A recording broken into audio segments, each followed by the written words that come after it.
नमस्कार, स्वदेश न्यूज देख रहे हैं आप। मैं हूं आपके साथ ऋषभ सोनी।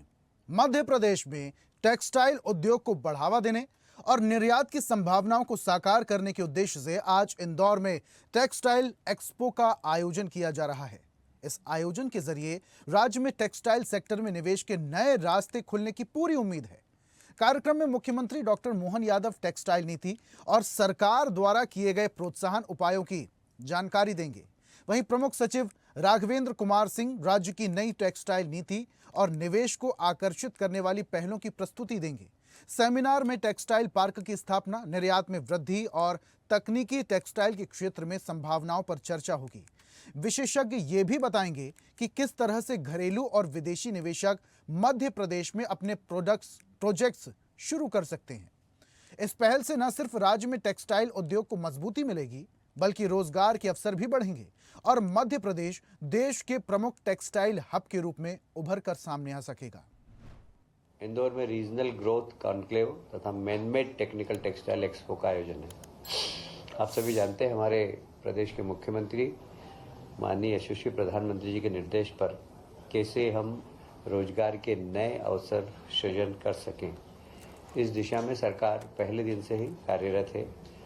मैं उसको दोहराऊंगा नहीं कि मध्य प्रदेश में जितने भी इन्वेस्टर मीट हुई है, जीआईएस हुई है, उसके बाद से भी लगातार यह काम चालू है। अभी उसके बाद भोपाल की जीआईएस के बाद इंदौर में भी आईटी कॉन्क्लेव हुई थी और उसमें भी निवेश करने के लिए हमने लोगों को प्रोत्साहित किया है।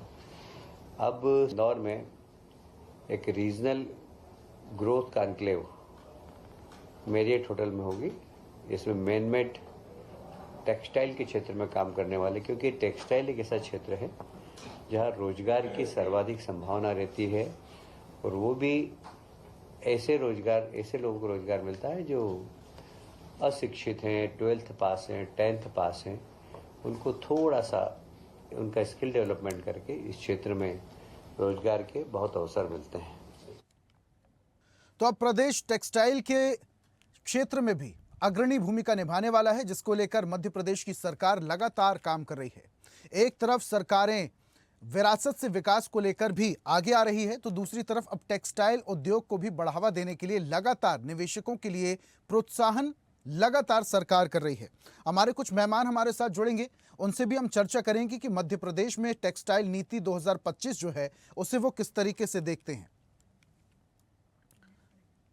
तो अभी फिलहाल टेक्सटाइल नीति 2025 को लेकर सरकार प्रतिबद्ध है और इंदौर में इसको लेकर लगातार काम किया जा रहा है। ग्रीन इंडस्ट्रियलाइजेशन सहायता, अपशिष्ट प्रबंधन प्रणाली के लिए 1 करोड़ की सहायता मिलेगी। बौद्धिक संपदा सहायता, पेटेंट शुल्क की 100% प्रतिपूर्ति, अधिकतम 5 लाख तक। नई टेक्सटाइल नीति 2025 आपको बता रहे हैं, स्थापना के लिए 50 लाख तक की 25% सब्सिडी मिलेगी। वहीं 2100 करोड़ की लागत से 2000 एकड़ भूमि में ये काम होगा। निर्यात अनुपात के आधार पर अतिरिक्त प्रोत्साहन भी मिलने वाला है। विदेशी निवेश के प्रतिशत के अनुसार अतिरिक्त लाभ भी मिलेगा।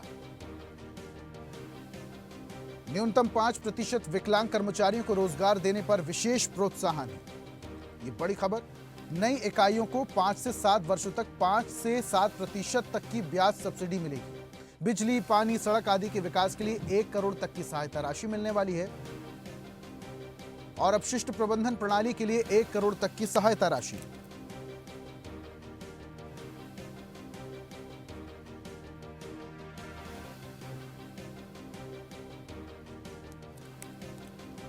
तो नई टेक्सटाइल नीति 2025 की कुछ विशेष बातें आपको बता रहे हैं, जहां सरकार इन बिंदुओं पर काम करेगी। अब मध्य प्रदेश भी टेक्सटाइल के क्षेत्र में अग्रणी भूमिका निभाएगा। देश में जहां तमिलनाडु और गुजरात टेक्सटाइल के मामले में सबसे आगे हैं, तो वहीं अब मध्य प्रदेश भी इसकी तरफ आगे बढ़ रहा है और इसको लेकर मध्य प्रदेश की सरकार भी लगातार काम कर रही है। इंदौर में टेक्सटाइल एक्सपो का आयोजन किया गया, जिसमें तमाम तरीके के निवेशकों को आकर्षित करने की कोशिश की जाएगी। तो नई टेक्सटाइल नीति 2025 को लेकर सरकार आगे बढ़ रही है। इसको लेकर हम कुछ चर्चा भी करेंगे। हमारे मेहमान हमारे साथ जुड़ रहे हैं। बीजेपी प्रवक्ता योगेश गुप्ता हमारे साथ जुड़े हुए हैं और उद्योगपति दीपक भंडारी भी हमारे साथ जुड़े हुए हैं। दोनों मेहमानों का बहुत बहुत स्वागत करता हूं और शुरुआत योगेश जी, मैं आपसे ही करूंगा। तमिलनाडु की बात करें, कपड़े के मामले में सबसे आगे है। गुजरात को कपड़ा राजधानी भी कहा जाता है। टेक्सटाइल के मामले में ये दोनों राज्य आगे हैं, लेकिन अब मध्य प्रदेश भी पीछे नहीं रहेगा। नई टेक्सटाइल नीति 2025 सरकार किस तरीके से काम कर रही, जरा बताइए। हाँ, हेलो। जी योगेश जी, सुन पा रहे हैं? आपको आवाज आ रही है मेरी? जी बिल्कुल आ रही है सर। मेरा सवाल आपने सुना? सुनो। जी सर प्लीज। देखिए, जब से डॉक्टर मोहन यादव जी की सरकार ने कार्यभार संभाला, तब से डॉक्टर मोहन यादव जी का यह सतत प्रयास रहा है कि मध्य प्रदेश को विकसित राज्यों की श्रेणी में यथासंभव खड़ा किया जाए और हमारे जो नौजवान हैं, जो हमारे मध्य प्रदेश के रहवासी हैं, उनको अन्य राज्यों में जाकर जॉब सर्च ना करना पड़े।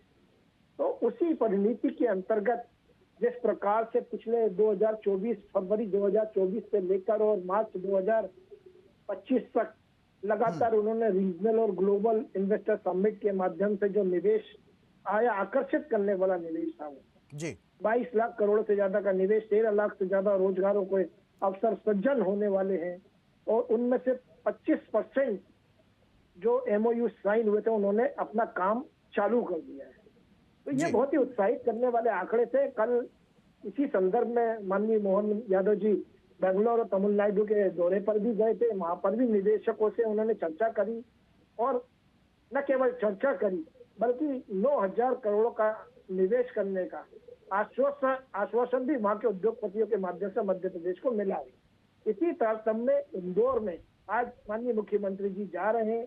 वहां पर मानव निर्मित फाइबर, होम टेक्सटाइल, तकनीकी टेक्सटाइल को एक्सपोर्ट कैसे करें, इन्हीं सभी संभावनाओं को तलाशने और उन्हें प्रमोट करने के उद्देश्य से माननीय मुख्यमंत्री जी आज इंदौर में शाम तक रहेंगे। और मैं समझता हूँ कि माननीय मुख्यमंत्री जी का ये जो प्रयास है वो आगामी वर्षों में मध्य प्रदेश के नौजवानों के लिए एक मील का पत्थर साबित होगा। चलिए ठीक है। उद्योगपति हमारे साथ जुड़े हुए हैं दीपक जी। दीपक जी से भी जरा प्रतिक्रिया लेते हैं। सर, योगेश जी को आप सुन रहे थे, सरकार किस तरीके से काम कर रही है। ये जो नई टेक्सटाइल नीति 2025 है, इसका मुख्य उद्देश्य होगा रोजगार बढ़ाना और मध्य प्रदेश के जो युवा हैं, जो रोजगार की तलाश में बाहर प्रदेशों में जाते हैं, अब वो पलायन भी रुक जाएगा। यानी कि युवाओं को अपने ही प्रदेश, अपने ही शहर में बेहतरीन तरीके से रोजगार मिलेगा। इसे किस तरीके से देखते हैं सर? मध्य प्रदेश में नई टेक्सटाइल नीति जब लागू होगी और इस पर सरकार लगातार काम कर रही है, इसके फायदे कैसे देखते हैं आप? देखिए, अभी मैंने गुप्ता साहब को सुना है। मेरी आवाज आ रही है क्लियर? जी आ रही है सर। मध्य प्रदेश की सरकार को मैं बधाई देना चाहता हूं कि उनकी जो नीति है वो उद्योगों के बढ़ावे के लिए है और रोजगार के बढ़ावे के लिए है। और जैसा कि सर्वविदित है, पिछले 150 वर्षों से इंदौर का जो इतिहास है वो उद्योगों का इतिहास रहा है। और होलकर राजवंश में भी सबसे ज्यादा टेक्सटाइल पे ध्यान दिया गया था, ये आपको पता होगा। जो 6 शहर थे अंग्रेजों के समय भी, उसमें से इंदौर एक ऐसा शहर था जहां पर मिलों की स्थापना की गई थी बरसों पहले, 100 साल से भी पहले। तो आज अगर हम इंदौर के तारतम्य में वर्तमान की चर्चा करें तो यह एक बहुत ही अच्छा इनिशिएटिव है, क्योंकि इंदौर में कृषि आधारित उद्योग बहुत हैं और मालवा और निमाड़ में, विशेष रूप से निमाड़ में कपास की पैदावार खूब होती है जी। तो जो यहाँ से एक्सपोर्ट होता है वो भी सबसे ज्यादा है। तो सबसे बड़ा फायदा हमें ये होगा कि उस एक्सपोर्ट का जो रेवेन्यू है वो मध्य प्रदेश के अंदर रहेगा और यहीं पे लोगों को रोजगार भी मिलेगा और यहीं पे सरकार को भी टैक्स मिलेगा। तो मैन्युफैक्चरिंग जो होगा वो यहाँ से विदेश में भी जाएगा, जिससे फॉरेन करेंसी की अर्निंग भी होगी। ये सारी चीजें बहुत अच्छी है, बहुत ही इसके लिए साधुवाद है, धन्यवाद है सरकार को। लेकिन इन सब चीजों में समय लगेगा। आज हम देखते हैं कि वो कई ऐसी जो लूम थे, लूम आप समझते होंगे कि वो छोटी जो मिल का एक छोटा प्रारूप होता है, स्वरूप होता है। कम से कम इंदौर में 300 से ज्यादा लूम थे किसी समय में, छोटे उद्योग। हाँ, छोटे उद्योग। लेकिन आज वो सारे लूम बंद हो गए। इसमें समय का दोष था या टेक्नोलॉजी का दोष था या वो सरवाइव नहीं कर पाए। कुछ लूम आज भी चालू हैं। मेरा सरकार से निवेदन है, मेरी सरकार से गुजारिश है कि एक बार एक ऐसी भी मीटिंग की जाए जिसमें वो जो लूम ऑनर्स हैं उनको बुलाया जाए, उनकी समस्याओं को समझा जाए और उनको भी एक स्वरोजगार का जरिया बनाया जाए, क्योंकि उनकी जो सेकंड जनरेशन है वो इस क्षेत्र में नहीं आ रही है। आप बेंगलोर में से निवेश लेके आ रहे हैं, ये बहुत अच्छी बात है, क्योंकि जब बाहरी निवेश आएगा तो उससे समृद्धि आएगी। लेकिन जो यहाँ पर जो श्रम है, जो यहाँ पर असेट है, जो यहाँ पर हमारे पास इंफ्रास्ट्रक्चर है, यदि उसको अपग्रेड किया जाए तो वो कम पैसे में भी सरकार को बहुत फायदा मिलेगा, और उससे भी मध्य प्रदेश के स्पेशली मालवा और निमाड़ के टेक्सटाइल इंडस्ट्री को बहुत फायदा मिलेगा। क्योंकि मध्य प्रदेश में इंदौर ही एक ऐसा शहर था जहां सबसे पहले टेक्सटाइल एसोसिएशन की भी संरचना स्वरूप बनाई गई थी, क्योंकि घनश्याम दास जी बिरला ने जब ग्रासिम इंडस्ट्रीज नागदा में लगाई थी तो वो खुद यहाँ पर आए थे महात्मा गांधी जी के साथ, हमारे राष्ट्रपिता के साथ। और यहाँ पे हिंदू साहित्य समिति में टेक्सटाइल के ऊपर ही उनका पूरा लेक्चर था, 2 दिन का समिट भी हुआ था, ऐसा मेरे दादाजी बताते हैं, मैं तो था नहीं उस समय। लेकिन जो बिरला ग्राम की स्थापना हुई थी और जो ग्रासिम इंडस्ट्रीज की स्थापना हुई थी, वो उस समय का चरम था। और आज दुनिया में टेक्सटाइल में बहुत सारे परिवर्तन हो गए हैं, और आज मध्य प्रदेश के जो बड़े उद्योग हैं वो देवास और पीथमपुर में हैं, और उसमें भी टेक्सटाइल इंडस्ट्रीज काफी अच्छा काम कर रही है, काफी एक्सपोर्ट भी कर रही है। मैं उनका नाम नहीं लूंगा, लेकिन फिर भी हम सर्वविदित है कि कौन कौन सी यूनिट क्या कर रही है। और इस क्षेत्र में अगर सरकार हस्तक्षेप करके प्रोत्साहन करती है तो शायद मध्य प्रदेश और ज्यादा बेहतर तरीके से टेक्सटाइल कर सकेगा। और तमिलनाडु और गुजरात जो कि कपड़ा राजधानी भी कहे जाते हैं, शायद हम इन्हें पीछे भी छोड़ देंगे। दीपक जी, आऊंगा वापस से, मैं आऊंगा वापस से आपके पास, और आपसे गुजारिश है सर, अगर संभव हो तो जरा लाइट वहां पर ज्यादा से ज्यादा ऑन कर लीजिए, आपका चेहरा स्पष्ट तरीके से दिखाई नहीं दे रहा है। आऊंगा जल्दी वापस आपके पास। योगेश जी का मैं रुख कर लेता हूँ। योगेश जी, दीपक जी, आपका चेहरा जो है वो स्पष्ट नहीं दिख पा रहा है, अगर संभव हो तो वहां पर कोई झरोखा हो तो वो भी खोल लीजिए, लाइट जरा ज्यादा ओपन कर लीजिए। ठीक है, आऊंगा मैं आपके पास वापस। योगेश जी, पूरी बात सुन रहे थे आप दीपक जी की। जो छोटे उद्योग हैं, जो छोटे लूम हैं, उन पर भी ज्यादा सरकार को ध्यान देना चाहिए, क्योंकि ये छोटे छोटे लूम ज्यादा रेवेन्यू जनरेट करते हैं, सरकार को ज्यादा टैक्स भी पे होगा। बड़ी इकाइयों को अगर ओपन कर रहे हैं, ये बहुत अच्छी बात है, रोजगार की तरीके से भी और आर्थिक राजधानी को प्रोत्साहित करने के तरीके से भी। लेकिन छोटे उद्योगों पर अगर ज्यादा सरकार ध्यान दे तो ये भी ज्यादा बेहतर होगा, लघु उद्योगों के लिए भी और रोजगार के लिहाज से भी। क्या कहेंगे सर? नहीं, देखिए ऋषभ जी, डॉक्टर मोनी यादव की जो कार्यशैली है, अगर पिछले 2 सालों में उसमें आप उसका विश्लेषण करेंगे तो जो नदियों की लिंकिंग की योजना है, जो चंबल बेतवा केन नदी लिंक की गई है, इसी प्रकार नर्मदा जी और अन्य नदियों का पार्वती सिंधु नदी लिंक की गई है। इसके माध्यम से जो छोटे छोटे जिलों को जो जोड़ा गया है, देखिए किसी भी राज्य में निवेश के लिए, उसको आकर्षित करने के लिए, उद्योगपतियों को आकर्षित करने के लिए जो इंफ्रास्ट्रक्चर डेवलपमेंट चाहिए होता है, वो आज मध्य प्रदेश में है। हम आज पानी के मामले में आत्मनिर्भर है, बिजली के मामले में आत्मनिर्भर है, हमारी सड़कें चकाचक हैं, जमीन हमारे पास, लैंड की कमी नहीं है, लैंड की कोई कमी नहीं है। और सिंगल विंडो के माध्यम से प्रमुख सचिवों को साथ में लेकर माननीय मुख्यमंत्री जी स्वयं 1-to-1 उद्योगपतियों से न केवल चर्चा कर रहे हैं, फौरी तौर पर उनकी समस्याओं का निवारण करने के निर्देश भी दे रहे हैं। तो माननीय केंद्रीय मंत्री गडकरी जी ने अप्रैल के महीने में 5 ग्रीन कॉरिडोर, इकोनॉमिक कॉरिडोर बनाने की बात कही, जिसमें 33,000 करोड़ का निवेश, जिसमें पानी, बिजली, ट्रांसपोर्टेशन, कम्युनिकेशन, इससे उद्योग बनता है, व्यापार बढ़ता है। नेशनल हाईवेज को जोड़ने के लिए जैसे भोपाल इंदौर कॉरिडोर, भोपाल जबलपुर कॉरिडोर, योगेश जी, बड़े उद्योग स्थापित करेगी सरकार, बहुत अच्छी बात है, बड़े उद्योग स्थापित करेगी सरकार, बहुत अच्छी बात। इनसे छोटे छोटे जिले जुड़ेंगे, और जब छोटे जिले ऑलरेडी जो छोटे उद्योग लगे हुए हैं, दीपक योगेश जी, ऑलरेडी जो छोटे उद्योग लगे हुए हैं, जो छोटे लूम लगे हुए हैं, वो उनकी स्थिति ज्यादा अच्छी नहीं है, बहुत सारे तो बंद हो गए, और जो अभी फिलहाल चल रहे हैं उनकी स्थिति भी उतनी अच्छी नहीं है। अगर सरकार इन पर ध्यान दे तो ये जो छोटे लूम हैं शायद बड़े व्यापक तौर पर ओपन हो सकते हैं, सरकार का सहयोग अगर मिले। ऋषभ जी, आपने मेरी बात सुनी जी, इन्हीं कॉरिडोर के माध्यम से जो छोटे जिले हैं और उनसे जुड़े हुए जो हमारे लघु उद्योग कर्मी है, लोकल फॉर वोकल, जैसा कि माननीय प्रधानमंत्री की गाइडलाइन है, उनके निर्देशों के अनुरूप इनको जोड़ने का कार्यक्रम भी चालू है।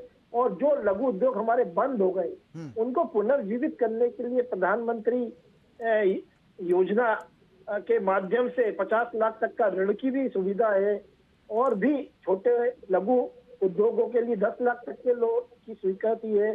प्रधानमंत्री कौशल योजना के अंतर्गत भी स्किल्ड डेवलपमेंट की योजना दी है। तो ये तमाम वो संसाधन है जो मध्य प्रदेश की सरकार की तरफ से हमारे छोटे और लघु उद्योगपतियों के लिए बनाई गई है, और एसएसआई और लघु उद्योगों के उत्थान के लिए डॉक्टर मोहन यादव की सरकार पूरी तरह से गंभीर है। न केवल गंभीर है बल्कि उस पर रिसर्च भी कर रहे हैं, कैसे इन उद्योगों को आगे लाया जाए, कैसे इनका व्यापार बढ़ाया जाए।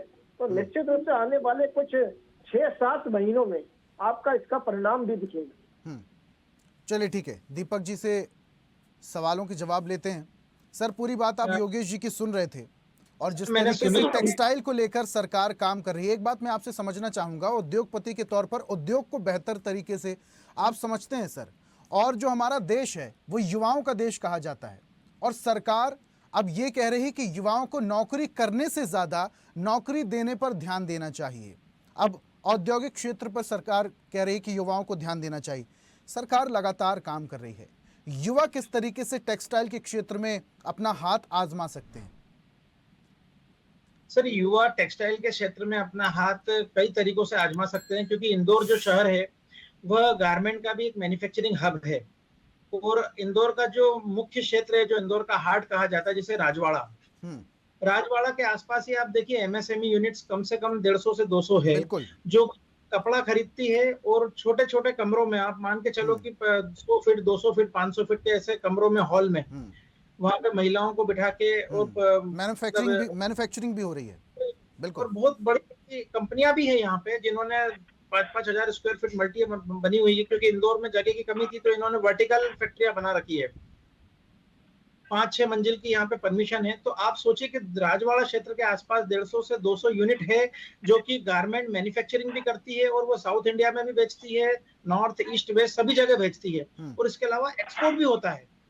तो यह एक जो बहुत बड़ा हब इंदौर बना हुआ है, आने वाले समय में जो नए बच्चे यहाँ पढ़ते हैं उनको थोड़ा सा टेक्सटाइल की तरफ यदि हम लोग ट्रेनिंग शुरू करें, या स्टार्टअप नए लाएं, कुछ इनोवेशन होके आए, क्योंकि अभी टेक्सटाइल में जो अभी नया काम होना है, अभी जो बायोडिग्रेडेबल और ये सब जो कार्बन क्रेडिट और ये सब चीजें चल रही है, अगर हम उस पर चर्चा करें तो उसका इनोवेशन का हब भी इंदौर बन सकता है, और उसमें ये जो नई जनरेशन है वो अगुवाई कर सकती है, क्योंकि परदेशीपुरा में इंदौर का टेक्सटाइल पार्क भी बना हुआ है, उसमें भी कई लोगों ने जगह ली है, और अभी वहां पे और भी कई ऐसे जो एमएसएमई यूनिट है वो चाहते हैं कि हमें जगह मिले, क्योंकि अब वो इंदौर शहर के बीच में आ गया है, तो वहां पे संभव नहीं है, और हर व्यक्ति चाहता है कि हम इंदौर में यूनिट लगाएं, क्योंकि हर काम के लिए इंदौर आना पड़ता है, छोटी से छोटी चीज के लिए इंदौर आना पड़ता है।